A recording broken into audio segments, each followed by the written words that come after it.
देखिए, आज हम कक्षा 10वीं के विद्यार्थियों को लेसन नंबर 2 पढ़ाने जा रहे हैं, जिसका नाम है अम्ल, अक्षार एवं लवण। क्या नाम है? अम्ल, अक्षार एवं लवण, जिसको हम अंग्रेजी में एसिड, बेस एंड साल्ट के नाम से जानते हैं। ठीक है, कोई दिक्कत तो नहीं है। अब देखिए, अब एसिड, बेस और साल्ट का हमें पता किस प्रकार से चलता है, किस प्रकार से नहीं चलता है, क्या क्या इसकी मेन पहचान है, उनको ध्यान में रखते हुए हम इनका एक्सप्लेनेशन करेंगे। देखिए, यहां पर हम कहते हैं कि हम यहां पर H प्लस आयन तथा OH माइनस आयन के आधार पर व्याख्या करेंगे। H प्लस आयन क्या होते हैं? Hydronium ion. क्या? Hydronium ion. और OH निगेटिव आयन क्या होते हैं? Hydroxide ion. क्लियर? समझ में आई बात? सन 1884 में आर्हेनियस नाम का एक वैज्ञानिक था, उसने आयनन सिद्धांत के आधार पर अम्ल तथा अक्षारक की निम्न परिभाषा दी। क्या क्या परिभाषा दी? निम्न परिभाषाएं दी। कौन कौन सी हैं वे? अम्ल के बारे में क्या कहा? आर्हेनियस के अनुसार में पदार्थ जो जलीय विलयन में घोलने पर हाइड्रोजन आयन देते हैं अम्ल कहलाते हैं। क्या कहलाते हैं? अम्ल कहलाते हैं। भाई, जल के अंदर घोला हमने किसी पदार्थ को और उसने वहां पे H प्लस आयन दे दिया। यदि वो ऐसा करता है तो इसका मतलब वो अम्ल है, और यदि वो ऐसा नहीं करता तो इसका मतलब वो अम्ल नहीं है। फिलहाल हम अम्ल की बात कर रहे हैं। ठीक है बेटे, जैसे हाइड्रोक्लोरिक अम्ल HCl हो गया, नाइट्रिक अम्ल HNO3 हो गया, सल्फ्यूरिक अम्ल H2SO4 हो गया है, एसिटिक अम्ल CH3COOH हो गया। ठीक है, अब देखो ध्यान से, इसको हम समझेंगे कैसे। आपने क्या कहा? जैसे फर्स्ट एग्जांपल क्या था? HCl का हमने क्या कर दिया? आयनन कर दिया। ये HCl था, ये यहां पे हमने A क्यों लिख दिया? A क्यों क्या है? एक्वस। एक्वस मतलब जलीय। ठीक, अब इसको हम तोड़ते हैं। H प्लस प्लस के Cl माइनस। अगर हम HCl को जल के अंदर घोल दिया, एक्वस फॉर्म में ले लिया, तो ये H प्लस और Cl निगेटिव में टूट जाएगा। तो H पॉजिटिव आयन तो दे रहा है। अब H पॉजिटिव आयन जब दे रहा है तो इसका मतलब ये क्या हुआ? ये अम्ल हुआ। इसकी पहचान हो गई कि ये अम्ल है। ठीक, इसके बाद दूसरा क्या था? HNO3। इसका वियोजन करो, ये भी कैसा है? एक्वस। HNO3 लिया, जल के अंदर डाल दिया। H positive plus NO3 negative. जितने पॉजिटिव उतने नेगेटिव। आर्हेनियस संकल्पना के अनुसार जितने पॉजिटिव होते हैं उतने ही नेगेटिव होते हैं। समझ में आ गई होगी ये बात? अब इसने H पॉजिटिव आयन तो दिया है। अब H पॉजिटिव आयन जो दिया है तो इसने कहा कि ये भी क्या है? ये भी अम्ल है। ठीक है, जलीय विलयन में घुल के H प्लस आयन दे दिया, अम्ल हो गया। अब इसके बाद करते हैं हम H2SO4 इज इक्वल टू क्या करेंगे बेटे? H पॉजिटिव प्लस एक H पॉजिटिव निकल गया तो एक तो रह गया, HSO4। एक पॉजिटिव है तो कितना लिखूं? माइनस। कितना लिखूं? जितने पॉजिटिव बेटे उतने ही नेगेटिव। एक पॉजिटिव है तो एक ही नेगेटिव लिखेंगे। समझ में आई बात? जब H पॉजिटिव आयन दे रहा है तो इसका मतलब ये भी क्या है? अम्ल। अब क्या कमी रह गई इस एग्जांपल में? इसको हमने जल में ही नहीं घोला। अब जल में ही नहीं घोला तो ये पॉजिटिव नहीं होने का। जल में घुलते ही तो पॉजिटिव आयन देगा, तो इसका मतलब यहां पे भी हमें A क्यों लिखना पड़ेगा। ठीक है, अब इसी प्रकार हम चलते हैं एसिटिक एसिड पर। किस पर? CH3COOH। इसका वियोजन कर दो। क्या करेंगे? ये H पॉजिटिव आयन है, यानी कि CH3COOH नेगेटिव और प्लस H पॉजिटिव। तो H के ऊपर तो पॉजिटिव चार्ज आया है, H पॉजिटिव आया तो इसका मतलब ये भी क्या हो गया, अम्ल हो गया। ये भी एक्वस सॉल्यूशन में घुलने के बाद ही क्या करेगा, H पॉजिटिव आयन देगा। क्लियर होगी बात। इसका नाम क्या है, इसका एसिटिक अम्ल। इसका नाम क्या है, H+4 मतलब सल्फ्यूरिक अम्ल। इसका नाम क्या है, HNO3 का नाइट्रिक अम्ल। और इसका नाम क्या है, HCl का हाइड्रोक्लोरिक अम्ल। समझ में आ गई बात, लिख दूं।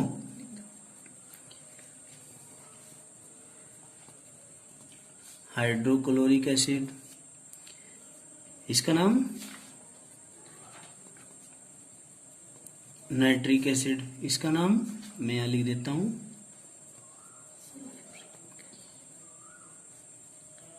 सल्फ्यूरिक एसिड, इसका नाम एसिटिक एसिड। समझ में आ गई बेटे बात। अब आगे चलते हैं, हम क्या पढ़ेंगे अब जा, इसके बाद रिएक्शन समझ ली। अब पढ़ेंगे अम्लों के सामान्य गुण। अम्लों के सामान्य गुण क्या होते हैं, general properties of acid. General के बाद यहां पे स्पेस दे देना, स्पेस यहां थोड़ा सा, ठीक है। जनरल प्रॉपर्टीज ऑफ एसिड क्या कहेंगे, ये स्वाद में खट्टे होते हैं परंतु सभी अम्लों को चखना नहीं चाहिए। अब ये समझ लिया हमने कि स्वाद में खट्टे हों तो पता लगा कि उंगली डुबोई और चेक करके देखें खट्टा है मीठा है कैसा है, पता चला साफ जीभ भी बहुत खतरनाक होते हैं, त्वचा को भी फाड़ देते हैं। ठीक है, अगर हम बहुत से एसिड ऐसे हैं अगर हाथ के ऊपर यहां डाल लेंगे तो नीचे को निकल जाएगा अम्ल, समझिए इतने खतरनाक होते हैं। तो इसलिए ऐसी गलती कभी भी नहीं करनी चाहिए। अब आगे देखो, क्योंकि संक्षारक होने के कारण त्वचा को जला देते हैं। आगे समझ में, इतनी समझ में आई बात। दूसरा, लगभग सभी अम्ल जल में विलय होते हैं। अम्ल जितने भी हैं वे जल के अंदर क्या होते हैं, घुल जाते हैं।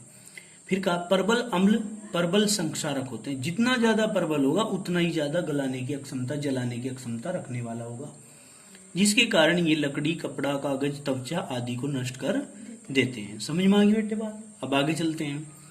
ये नीले लिटमस पेपर को लाल तथा, नीला लिटमस पेपर होगा उसे क्या कर देंगे, लाल। कौन, अम्ल। मिथिल ऑरेंज विलियन को गुलाबी कर देते हैं।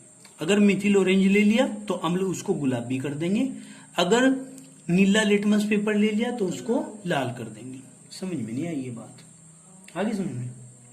आगे चलो, सभी अम्लों का जलीय विलयन विद्युत का चालन करता है। मतलब अगर अम्लों के अंदर पानी मिला दिया और उस पानी मिलाने के अंदर हम उसमें ही चेक करने लग जाएं कि उसमें करंट बह रहा है क्या, तो उसमें करंट बहेगा। समझ में आई बात, करंट उसमें निश्चित रूप से बहेगा, ऐसा नहीं है कि करंट नहीं बहने का। अब आगे देखो, अर्थात विद्युत का सुचालक होता है। जब करंट बहेगा तो विद्युत का क्या होगा, सुचालक होगा। क्लियर होगी बात। अब आगे देखो क्या बेटे, सुचालक मतलब जिसमें करंट बहता है। क्लियर। अब आगे देखो, ये धातुओं के साथ क्रिया करके H2 गैस देते हैं। धातुओं के साथ अगर हम इनकी क्रिया कराएंगे तो हाइड्रोजन गैस निकलेगी। कौन सी, हाँ हाइड्रोजन गैस निकलेगी। समझ में आ गई ये बात। आगे चलो, अब बात करते हैं किसकी, अक्षारक की। ठीक है, अक्षारक क्या होते हैं भाई। आर्नियस ने ये भी परिकल्पना आर्नियस ने दी, क्या कहा कि वे पदार्थ जो जल में घोलने पर हाइड्रोक्साइड आयन मतलब OH निगेटिव आयन देते हैं अक्षारक कहलाते हैं। जैसे sodium hydroxide, potassium hydroxide, ammonium hydroxide, barium hydroxide आदि।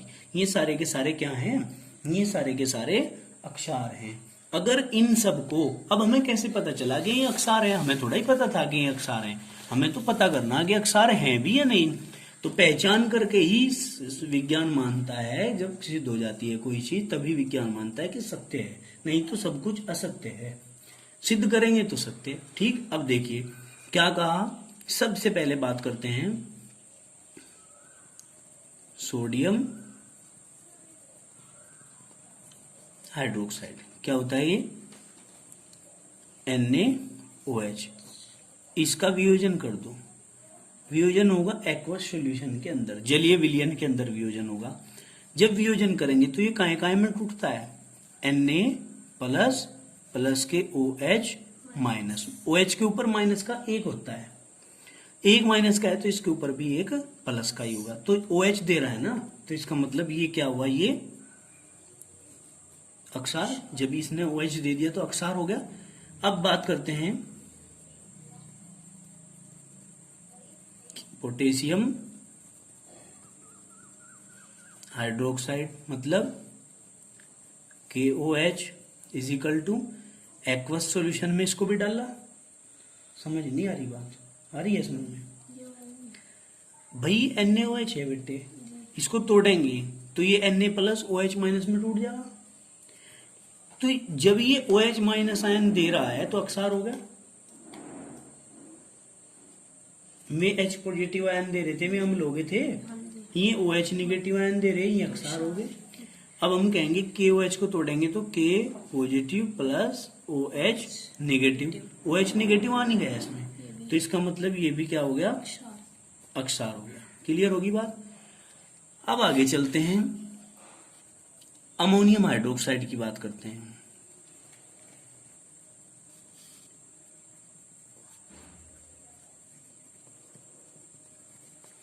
अमोनियम हाइड्रोक्साइड होता है NH4OH इज इक्वल टू, इसको तोड़ेंगे तो NH4 पॉजिटिव प्लस OH है ना, OH निगेटिव। ठीक है बेटे, अब इसमें NH4 पॉजिटिव है और इसमें OH निगेटिव है, तो OH तो आ रहा, जब इसमें OH आ रहा तो इसका मतलब ये भी क्या है, अक्षार। परंतु क्या ये OH निगेटिव ऐसे ही दे देगा? पहले क्या करना पड़ेगा, पहले से जल में घोलेंगे, इसका मतलब इसका एक्वस सॉल्यूशन बनाएंगे। ठीक है, फिर बात करते हैं बेरियम हाइड्रोक्साइड की। तो क्या करेंगे यहाँ, BaOH का होल ट्वाइस, इसका वियोजन कर दो। इसका वियोजन करेंगे तो OH के कितने हैं यहाँ, 2, तो हम क्या लिखेंगे 2OH नेगेटिव प्लस Ba, 2 एकम 2 माइनस 2 एकम 2 माइनस का एक है ना, 2 एकम 2 तो प्लस के भी, समझ में आ गई बात? जब माइनस के 2 तो प्लस के भी 2। ठीक है, इस तरह हम इसको समझते हैं। तो ये एक्वस सॉल्यूशन में हमने इसको भी बोलना है, तभी जाके ये क्या करेगा, अक्षार बनाएगा। और ये जो OH निगेटिव है, ये H पॉजिटिव है, ये काहे में दिए इसने, ये जल के अंदर दिए, काहे के, यानी कि एक्वस सॉल्यूशन के अंदर दिए। ठीक है, काहे के अंदर, एक्वस सॉल्यूशन के अंदर। ठीक, तो हम कह रहे हैं कि ये सारे के सारे क्या हो गए, ये सारे के सारे अक्षार हो गए। क्लियर होगी बात? अब हम पढ़ते हैं अक्षारों के भी गुण। ठीक है, देखो अक्षारों के गुण क्या है। अक्षारों के सामान्य गुण, जनरल प्रॉपर्टीज ऑफ बेस, क्या कहेंगे, नंबर 1, ये स्वाद में कसेले होते हैं। कैसे, कसेले, तीखे से हों। ठीक है, एवं जलन उत्पन्न करते हैं। क्या करते हैं भाई, जलन उत्पन्न करते हैं। दूसरा, ये सामान्यतः जल में विलय होते हैं, जल के अंदर क्या हो जाते हैं, घुल जाते हैं। तीसरा, ये साबुन की भांति चीकने होते हैं। साबुन कैसा होता है, चिकना, ये भी चिकना होते हैं। ठीक है, फिर कहा अम्लों की भांति प्रबल अक्षार भी संक्षारक होते हैं। जैसे अम्ल कहा था ना, संक्षारक होते हैं, जला देते हैं, गला देते हैं, इसी प्रकार ये भी जला गला देते हैं तथा त्वचा को हानि पहुंचाते हैं। ये लाल लिटमस पेपर को नीला, लाल लिटमस पेपर होगा उसको नीला कर देंगे। ठीक है ना, और फिनोल फतेलिन के विलयन को गुलाबी कर देते हैं। कौन, अक्षार। तो आज की वीडियो में हमने PDF के पेज नंबर 2 तक अक्षारकों के सामान्य गुण तक पढ़ लिया है। अब नेक्स्ट जो टॉपिक पढ़ेंगे हम वो पढ़ेंगे कल, जो कि टॉपिक होगा हमारा सूचक, जिसको हम कहते हैं इंडिकेटर।